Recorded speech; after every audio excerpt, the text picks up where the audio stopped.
it seems so vulnerable to be in a forum and to let everybody see all of that raw, authentic part of you. I'm curious about if you can recall one of your most vulnerable, edgy times in forum or at our retreat. If there was both like one of your most vulnerable moments and maybe one of your most favorite moments. Yeah, one of the most vulnerable moments is very clear for me, which is, I actually don't even remember what I was sharing, but I remember that month and kind of the months leading up, I felt like I was really in the fast lane. I felt like a race car. Like I was getting so much done. I was achieving so much. I was so intense. I was like beginning to do things that were really not healthy. I was finding it really hard to like wind myself down. And I was drinking a lot. And I was just intensities. And sharing, my quote unquote success with the group when we were doing a check-in, or I don't even know what I was sharing. And then the simple question, that's kind of our routine is people share and then the group would share, here's what I felt in my body, here's an emotion I was aware of. And pretty much everybody felt fear. And there was no story made up about, I didn't have to hear any stories about here's why I'm scared for you or of you, or it didn't even, the premise is that it's their fear, right? But it was so clear. It was such a clear pattern that it really sunk in for me. And I felt really rattled. Like I got on the plane and I cried. I was like curious, actually. I wasn't even scared. I was more like woken up and really, I was like, what does this mean?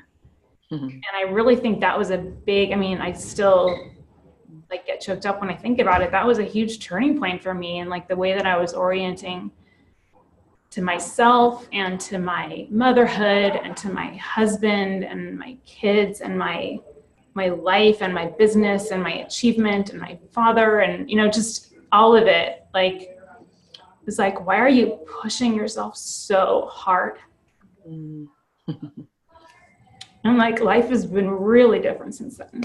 Yeah, I remember that moment very clearly. Yeah. Thank you. That's a great one.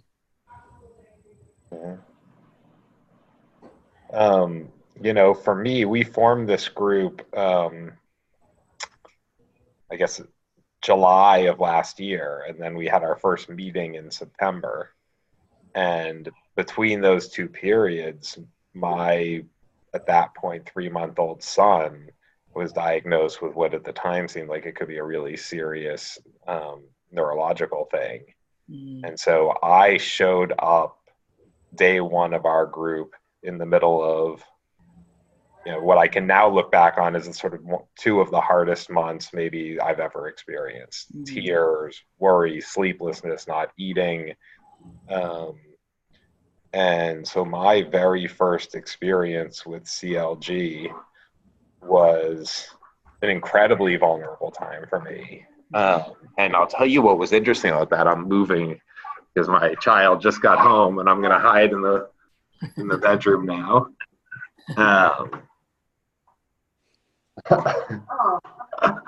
He's following me.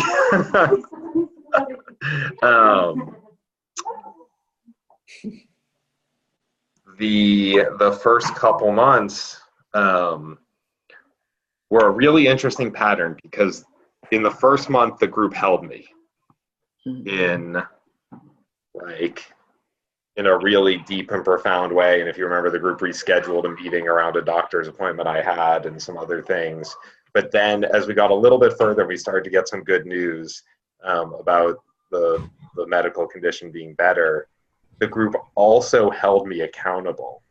And when we went on our retreat, what the group really kind of talked to me about was the way that I was approaching worrying in my life and kind of like holding things really tightly and almost not creating problems, but kind of focusing on problems and making them into problems, and not no optimism, no lightness, no abundance, no belief that things will work out. And I was forced to dress up and play this character of Mr. It will all be perfect.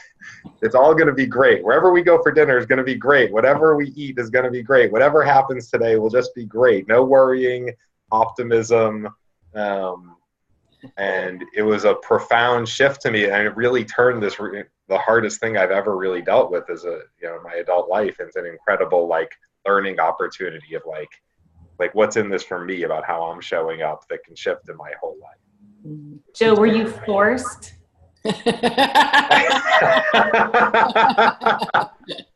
CLG, Joe.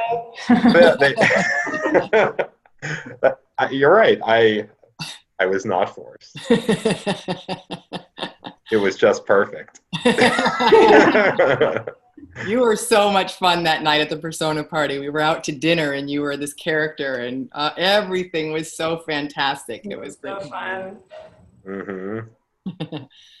How about for you, Premal? Well, I think, so one big kind of thing I keep coming back to that has been really helpful is this notion of seeking security, control, and approval from within as opposed to outside oneself.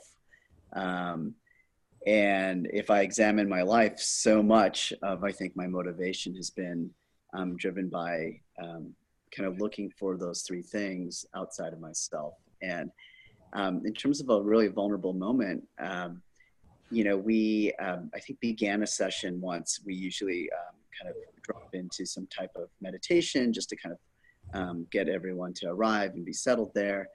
And I remember doing it, and then we all kind of shared reflections afterwards. And a few people said, hey, Premal, I wasn't sure if you were actually doing it right. Like if you actually were fully like embodied or feeling it in your legs and your stomach. And the truth is I'm so in my head. And the part of me that wants to be seen as good at everything or like knows how to do things or whatever was actually threatened, and kind of I felt defensive about it. And I was like, gosh, I'm not even meditating correctly. Like I'm missing something big. And then I think part of it was just that this notion of playing with it, which we learned about in our group, and just getting curious about things as Joe and Keneal talked about.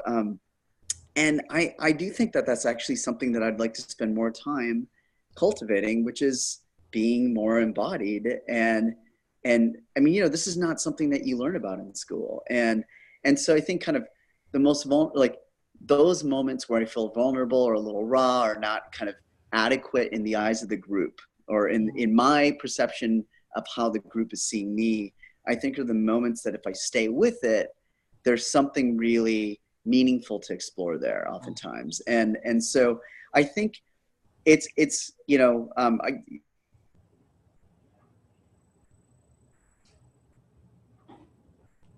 Whoops, we lost him.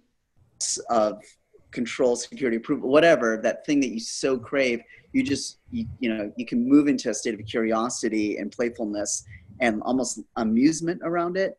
But I would say within this group, because there's so much trust that I have in everyone else's kindness and intention and support of each other and me, I feel like, like if people are offering something, they're really just looking out for they're just looking out for the best for me. And so it's I don't know, I think it's beautiful to have sharing this with Joe, this multi-year opportunity to be a part of a group that you get to kind of play with different things, experiment, and confront things that are uncomfortable in a way that isn't too wounding. Mm. So one of the things I hear is how much you've shifted your relationship to feedback. And I'm curious if that's also affected how you take feedback at work or at home or any place else.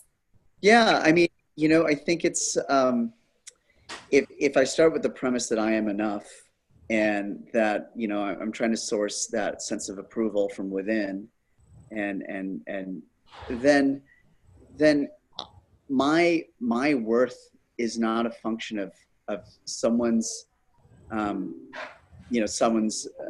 someone's kind of sharing a feedback with me. And I think that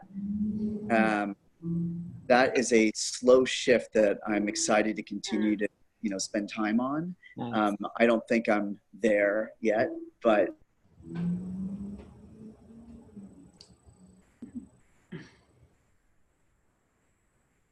in complete madness, I think, kind of the default path I was on. Great. You stopped out for a minute, but I think I got it. That's one of the key things you're looking forward to. Yeah, very much so. Very much so.